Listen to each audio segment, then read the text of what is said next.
तो मेरा बेटा अंधा पैदा नहीं होता। एक औरत गुस्से में कह रही थी। पादरी उसे बाइबल की बातें समझाने की कोशिश कर रहा था, लेकिन वह हर बार उसे बीच में ही रोक देती। ये सब इंसानों की बनाई हुई बातें हैं। अगर कोई भगवान होता तो मुझे इतनी तकलीफों से नहीं गुजरना पड़ता। मेरा बच्चा यूं अंधा नहीं पैदा होता और मैं अकेले इतना सब कुछ क्यों झेलती। वेरोनिका अब किसी बात पर विश्वास नहीं करती थी। उसका दिल ईश्वर से पूरी तरह टूट चुका था। एक दिन वह अपने बेटे को लेकर पार्क से गुजर रही थी। बच्चा उसके सामने वाली गाड़ी में बैठा था। तभी एक सड़क पर रहने वाला छोटा बच्चा उसके पास आया और मुस्कुराकर बोला, दीदी, यीशु आपसे प्यार करते हैं। वेरोनिका रुक गई, गुस्से से उसकी ओर देखा और बोली, यीशु? कोई यीशु नहीं है। मेरी जिंदगी नर्क बन चुकी है। मेरा बच्चा अंधा है और मुझे हर दिन दर्द ही मिलता है। कहां है वो भगवान जब मुझे सबसे ज्यादा जरूरत थी। लेकिन वो छोटा बच्चा शांत था। उसकी आंखों में एक अजीब सी शांति थी।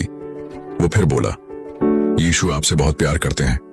इसके बाद उसने वेरोनिका को एक छोटा सा कागज का टुकड़ा, चिट्ठी दिया और भाग गया।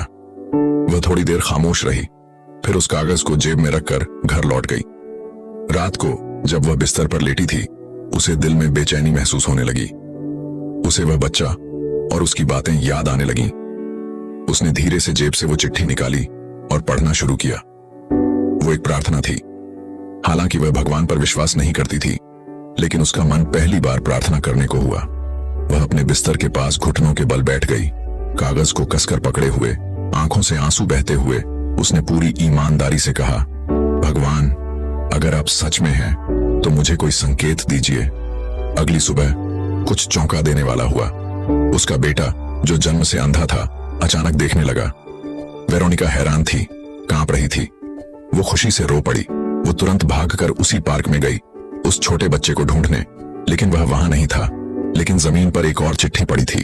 उसने उसे उठाया, खोला और पढ़ा, मैं ही यीशु हूं, रास्ता, सत्य और जीवन।